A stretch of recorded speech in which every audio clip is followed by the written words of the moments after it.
Want to uncover the secrets of one of World War II's most versatile and impactful vehicles? The M8 Greyhound was more than just a speedy scout. It was a master of surprise, delivering lethal force where and when it was least expected. Learn how this recon legend became a killer impact force, changing the face of warfare with its unique blend of speed, maneuverability, and surprising firepower. You won't believe what this underdog could do.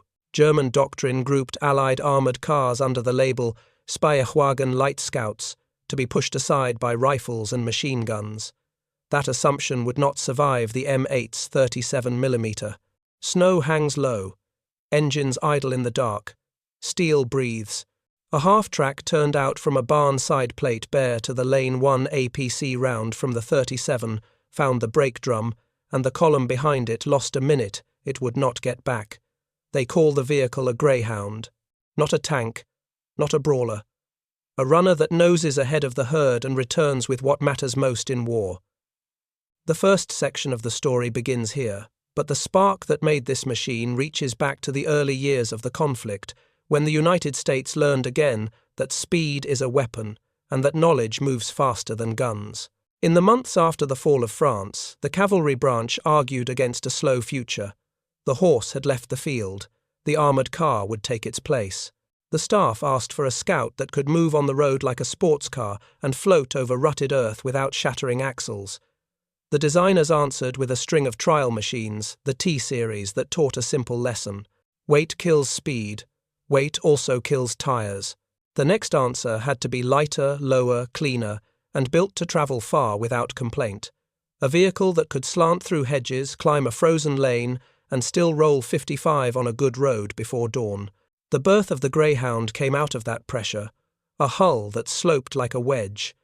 6 wheels that spread load and bit down on mud. An engine that would not sulk in winter. A turret that could swing fast and speak with a small gun. Armour thickness measured roughly 6 to 19mm. It kept fragments out, not tank fire. See first, report first. Guide the columns around the strong points and through the seams. The doctrine set a rhythm. The scout car probes. The radio talks. The guns behind decide. The Greyhound would live or die by that rhythm. Crews learned the rhythm in long days across England and on the training grounds stateside. Drive hard. Halt short of the crest. Dismount. Crawl the last yards with field glasses low. Listen to the wind on wire. Count the fence posts. Read the track marks. Was that a half-track or a farm cart? Was that smoke from a cook fire or a column at rest? The machine gave them reach, but the men were the instrument. 4 men or sometimes 5. Driver, assistant driver, gunner, commander, a radio man when space allowed. They carried extra fuel cans, spare links for the small gun, and strips of ration chocolate that kept a man awake when the road had no end.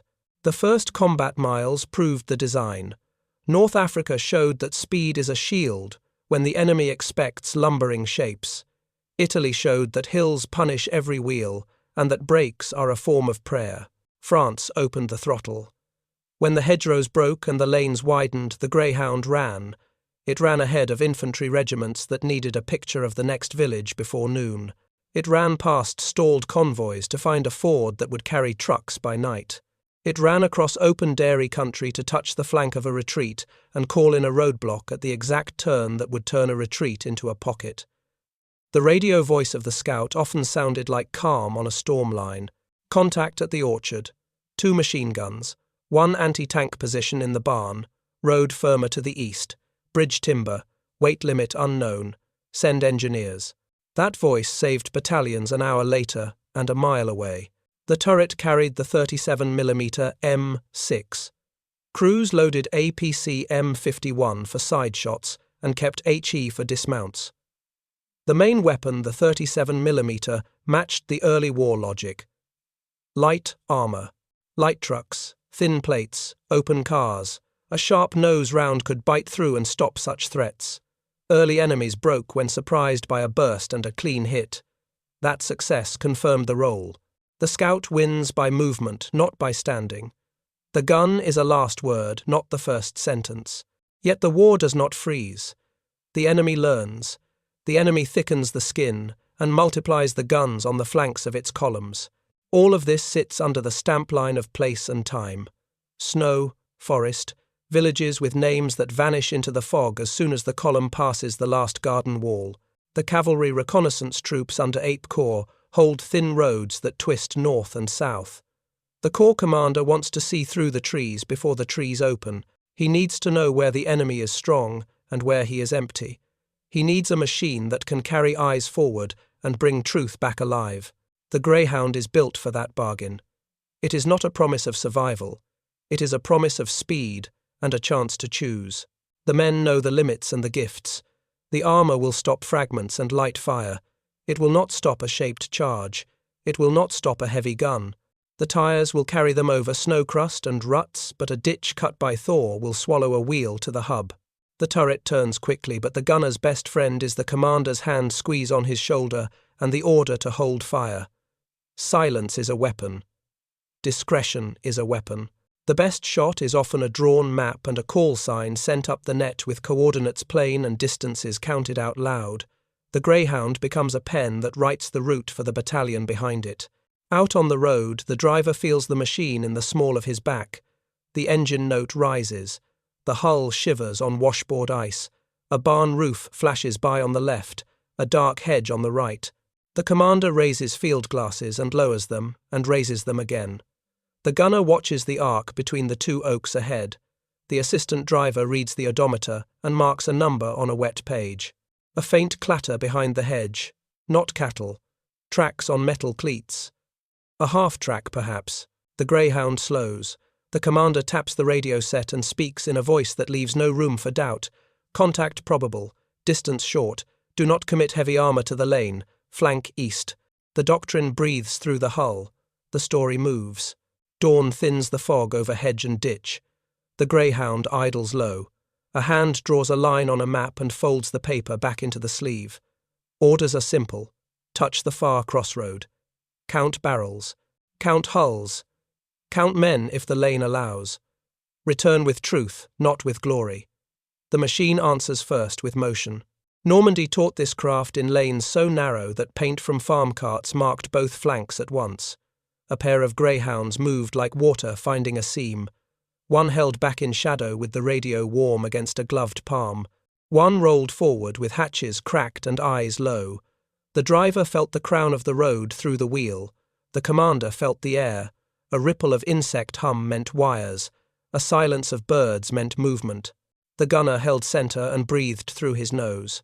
The assistant driver watched the verge for a bootprint where no farmer would step at dawn. A scout is an ear on a long arm. The arm stays intact by choice.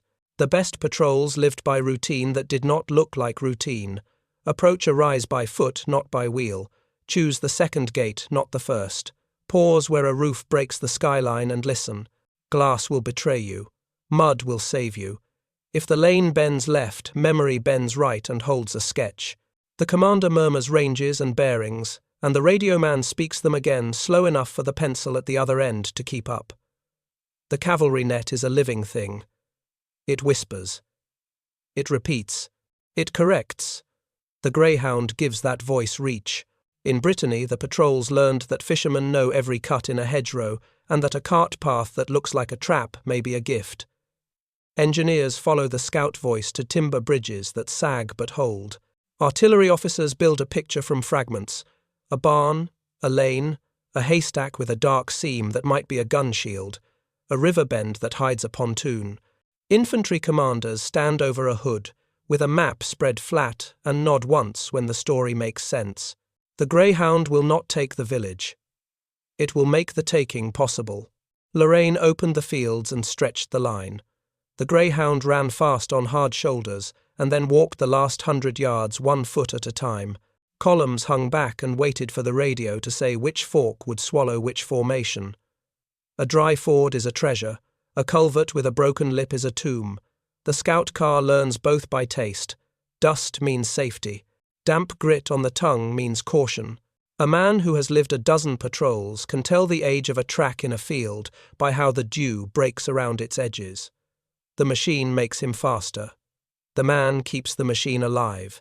The Greyhound earns its name with speed, that turns distance into minutes.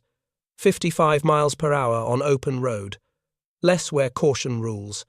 Enough to leave danger behind when danger comes from one direction only. Not enough when fire crosses from flank and front at once. The hull keeps fragments out. The turret turns clean. The small ring mount above the turret lifts a machine gun into an arc that will break a hasty chase. But the finest armor sits between the commander's ears. He decides when to stop being seen. He decides when a shadow is a trap, and when a shadow is only a cloud. Ardennes forests pressed the lesson hard. Snow deadened sound. Pines hid sharp corners and short ranges. The greyhound became a courier of warnings, columns of enemy vehicles on narrow roads, half-tracks with canvas tight against cold plates, anti-tank guns at the lip of village streets. The patrols marked them with words and numbers and sent the marks back through the net. Units moved because a single car slid forward and stopped at the right moment. Units survived because that car did not stay to prove a point. The creed held, see first, report first, live to see again. Crews slept in shifts that barely deserved the word. A man could dream with his helmet for a pillow and wake at the brush of a branch and know the difference between wind and touch. He could sit on the hull at dusk and memorize a skyline in 1 minute, then sense in the next minute that one line had changed. The missing chimney is a gun. The new dark square is a firing slit. He draws not for art but for aim. He speaks not for style but for survival. The greyhound turns those skills into movement across a front that never stays still. Sometimes the patrol did more. A roadblock set in the right fold of ground, a sudden burst to break an ambush, a feint that drew a column into a field where artillery had already dialed the stakes. The small gun did its work when light armor blocked a lane and time bled away. A sharp crack, a plate buckled, a half-track stalled with steam rising. The scout car vanished behind a hedge before the enemy recovered. The voice on the net marked the target for the next arm to strike. Teamwork held the line together as surely as bolts held the wheels. The enemy learned and hardened. Plates thickened on the noses of carriers. Guns grew in number at the corners of convoys. The lanes filled with ears that listened for engines at a distance. The greyhound met that change with the only tool it always owned. Choice. Choose a different hour, choose a different route, choose silence over a burst, choose to move 10 yards and listen again. The machine remained a scout. The men remained patient. The role did not drift even when the world around it grew sharper teeth. Night comes early in winter. The patrol eases back to friendly lines with mud freezing on the tires.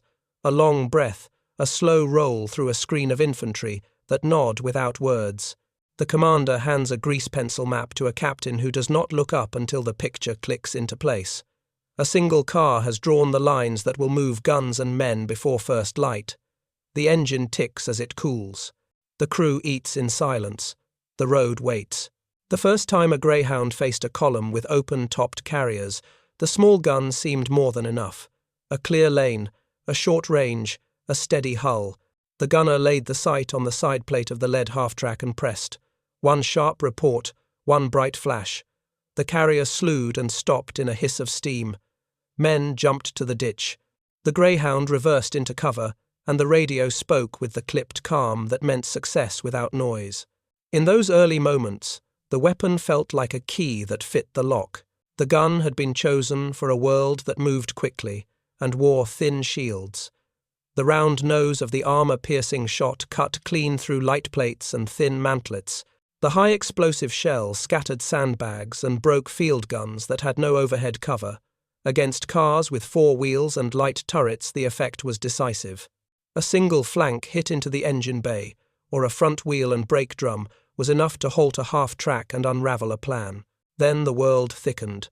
The enemy did not stop moving. The enemy layered guns over its convoys and set anti-tank weapons to watch every bend that mattered. Half-tracks received stiffer noses and better angles. Escort cars grew heavier and carried cannons that punished a pause. The greyhound, still fast and still thin, had to work its gun inside a narrower window. Close enough to punch, far enough to live. The space between those two lines shrank with every village the war consumed. Crews learned to read angles the way a sailor reads water. A plate set at a steep rake could turn a shot that would have pierced if the steel had been square. A track guard could catch a round and rob it of the last energy needed to break through. A wheel thrown up at the instant of impact could make a solid hit into a useless scar. Gunners adapted. Aim for seams. Aim for the lower plate when the road dipped and the nose rode high. Aim for the radiator when dust and cold forced crews to open shutters. The 37mm still had teeth, but the bite had to be placed. There were days when the bite could not find purchase. Assault guns with thick fronts parked at crossroads and stared down lanes like stone lions. Medium tanks rolled with skirts and smoked as they moved, and the smoke hid edges that a gunner needed for aim. The Greyhound had no business there. Doctrine said so. The commander said so. The engine agreed. Back off. Call the tank destroyers. Call the artillery. Mark the line with words and numbers and wait for the heavy hands to arrive. The small gun would not make a promise it could not keep. Even so, the enemy did not always present an iron face. Reports had filed the M8 under Spywagen. After that bend, the Panzer Grenadiers treated it as a gun. Half-tracks still carried men in open backs. Side plates still covered engines with metal that could be pierced. A flanking lane, a hedgerow gap, a barn corner that opened a narrow triangle of sight onto a convoy flank. In those moments, the 37mm still decided the matter. A hit to the engine bay. A hit to the front wheel and the brake drum. A hit to the driver's shield that broke the steering and sent steel into a ditch. The gunner felt the recoil and the driver already had the gears set for retreat. Fire. Move. Vanish. Report. The cycle held. Winter punished the calculus. Slush stole speed. Ice shortened every choice. A gunner's breath fogged the sight, and a sleeve had to wipe it clear without shifting the lay. A driver's hands numbed and the wheel felt like stone. The round still flew true, but everything around the moment of the shot conspired to lengthen the time that kills. The crews practiced until muscle memory stole seconds back from the cold. The commander counted.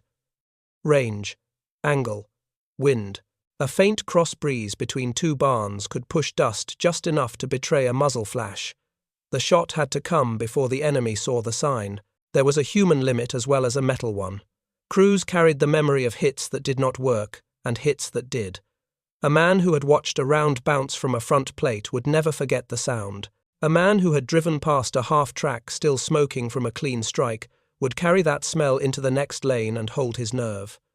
Confidence sat on the turret floor next to doubt, and the commander kept both in balance. A frontal duel with an assault gun or a tank was refused the gun, and the doctrine worked by angles, flanks, and time. Reports filtered back through battalions and into depot offices, where ordnance men studied tables and drew conclusions. The 37mm was not a universal answer. It never had been.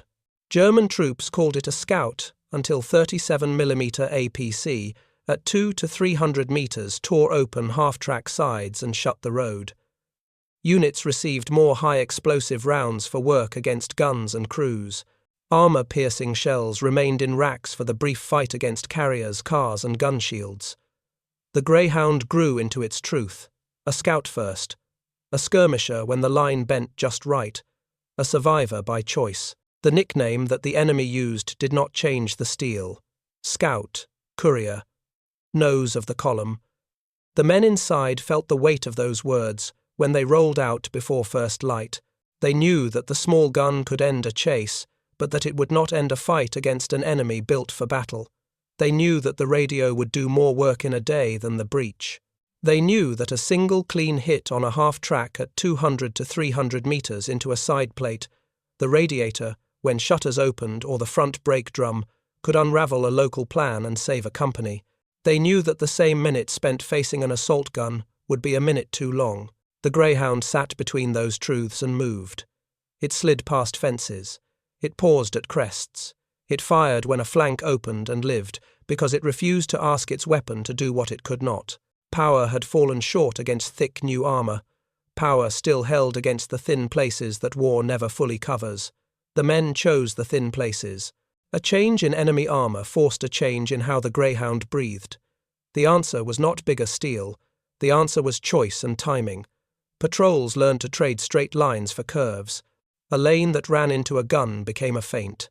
A lane that skirted a hedgerow became a path to the flank. The car that once hunted alone now moved as a pair or in threes, spaced by memory and habit, talking by radio with words that saved seconds. The first car drew the eye. The second car watched the side. The third car held a bend that the enemy thought empty. Movement, pause, movement again. The rhythm turned danger into distance. Dismount drills grew sharper. A commander set the brake, and two men slid into the ditch with field glasses and carbines.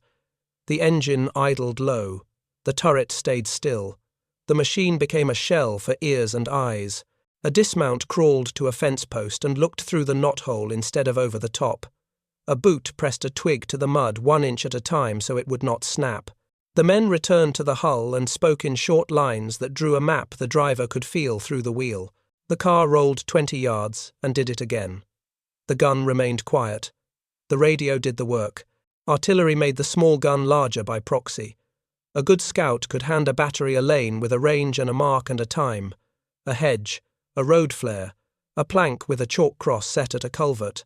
The first rounds walked in, and the enemy pulled back from a bend he had prepared. The greyhound slid forward through smoke that it had not made and left it behind before the wind cleared it. Fire by others became the armour the car did not carry. Engineers turned obstacles into routes when a scout car showed where the ground would bear. The greyhound found timbers, the engineers set them, trucks crossed.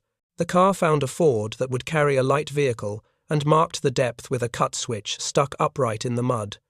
Infantry squads moved because a car had drawn a line through water and proved it with wet hubs. The greyhound took pride in that kind of fight. No cheers, no medals. A road made real is enough. There were moments when the car had to speak with steel. The ring mount above the turret lifted the .50 caliber into a wide arc that could rake a hedge and break an ambush in the first second. The main gun finished the sentence with a single round at a driver's plate or a wheel hub. Fire, then smoke, then motion. Crews stacked smoke grenades at hand and learned to hide in their own weather. A curtain thrown across a lane created a door where none had existed. Through the door lay a farm track that led to an orchard, that led to a creek line, that led to life. Commanders added small changes that did not show on tables. Spare track links wired to the nose, sandbags stacked where fragments would search for flesh, extra water cans inboard so winter would not crack them, a folded blanket tied near the ring mount to keep a gunner's hands from freezing to steel. None of it made the car a tank. All of it made it a better scout. The men respected the limit and kept the heart. When enemy half-tracks pressed on a village street, the greyhound shifted from duel to geometry, a quick reverse into a side yard, a cut between barns, a burst that forced a halt, a shout on the net that told friendly guns where to look, a pullback before the enemy could settle his aim. If the enemy pursued, the car left a gift, a wire across a lane, a warning nailed to a door for the infantry that would sweep the place at dawn. The car wrote a plan in actions that took less than a minute. Winter did not ask permission. Chains went on. Tires still slipped on black ice that had no shine. The crews adapted with slower entries and longer exits. A crest was not a crest until two men had felt the wind with their faces and smelled the cold iron of a gun shield in the air. The driver trusted the commander's hand, not the view through glass that gathered frost and lies. The gunner kept both eyes open until the last blink before the shot. The assistant driver read the odometer for range when sight failed. The greyhound kept its speed by giving much of it away until the ground made an honest offer. Spring brought mud and grass where snow had been. The car found one more use: courier, not paper, people. A liaison officer who knew the voice on a distant net. A forward observer who needed eyes closer than a map would ever give him. A platoon leader who had to see the crossing before he asked his men to make it. They climbed aboard, crouched under the ring mount, and learned why the scout world had its own rules. Silence, patience, no hero moves. The greyhound carried them forward and brought them back with the ground drawn inside their heads. A captured village did not remove the need for vigilance. The car patrolled perimeters and learned to read civilian faces the way it read hedges. Fear made a certain shape. Malice made another. A closed shutter at noon could be a family in grief or a man with a wire. The crew did not pretend to know at a glance. They watched. They kept the engine warm. They gave warning without insult and force without rage, when force became the only clear line. The name Scout sounded small to men who loved big machines and big blows. The crew of a Greyhound wore the word like a dare. Find the path. Find the threat. Mark both. Live. Their pride sat in clean radio logs and in columns that reached the line they had drawn on a hood an hour before sunrise. When the small gun failed, the doctrine did not.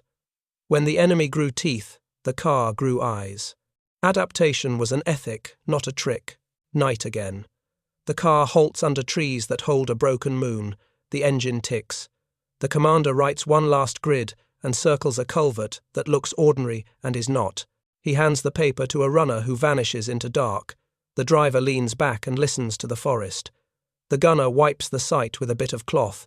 The assistant driver checks the radio by touch. The road will move at first light because this crew moved now. The machine is quiet. The men are not asleep. The work continues. The Greyhound did not leave its war at the last border it crossed. It left a pattern. Move first, see first, choose first. That pattern outlived the winter and the hedges and the villages, with names that blurred under snow and smoke. The car proved that information carried at speed changes the shape of every fight that follows. The lesson did not fade when newer steel rolled out of factories with larger guns and thicker skin. The lesson rooted in training grounds and in the quiet doctrines that decide where men live and where they do not. Crews who had learned to count fence posts and read wind on wire carried those habits into peacetime formations. They taught younger soldiers to dismount before curiosity killed nerve. They taught that a map drawn on a hood in grease pencil could be more lethal than a burst from a small gun poorly timed. They taught that a radio message delivered 10 seconds sooner could save a platoon an hour later. Their machines wore out. Their methods did not. The method is the legacy. The car itself kept moving in other uniforms. Allied armies kept the type because roads do not change and distance does not ask permission. Nations with long frontiers and few heavy tanks valued a hull that started every morning and drank modestly from its cans. Police units and border guards learned that a fast turret and a heavy machine gun could break an ambush as surely in peace as in war. Some found the car stubborn in heat and patient in mud.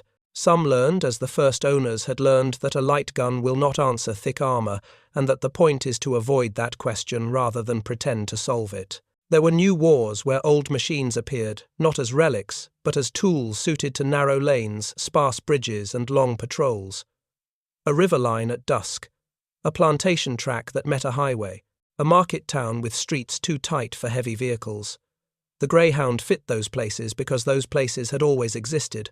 The world changes, roads endure. The car served where the road decided the plan. That is not romance. That is logistics. Designers studied the hull and the way it balanced speed, range, and just enough protection to outlast fragments and stray fire. Later, armoured cars kept the low silhouette and the sloped plates and the six-wheel stance that spreads weight across bad ground. Engines grew stronger, radios grew clearer, optics grew sharper. The core idea did not grow old. A scout should move far without complaint.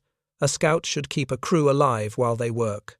A scout should resist the urge to pretend to be something else when danger tempts pride. The weapon that had fallen short in certain fights left a different mark. It taught procurement officers to match guns to missions without nostalgia. It taught commanders to keep families of weapons in conversation. When a small cannon cannot crack a noseplate, another arm must speak. Artillery, air, tank destroyers. The Greyhound turned that coordination from theory into muscle memory across corps fronts that moved a dozen miles in a day. The habit carried forward. The habit is the part that matters. There is a quieter legacy in the way the car was named by friend and foe. Scout, not insult. Definition. The enemy read the role correctly because the role was lived without drift. A force that knows itself becomes hard to break. The men inside the hull believed that. They passed that belief on without speeches. They passed it in checklists done by touch and in orders spoken without haste.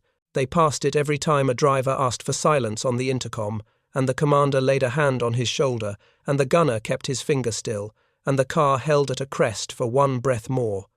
The breath before sight. Museums show the machine now, paint clean, tires unworn, placards list weights and speeds and calibers. The numbers sit politely behind glass. A visitor who has never felt a winter lane under 6 wheels can still hear what matters if he reads between the lines. He will see that the car won its place not by force beyond its size, but by discipline beyond its reputation. He will see that speed without patience is waste, that courage without restraint is noise, and that a light gun in the right second can open a day, while the same gun in the wrong second can close a life.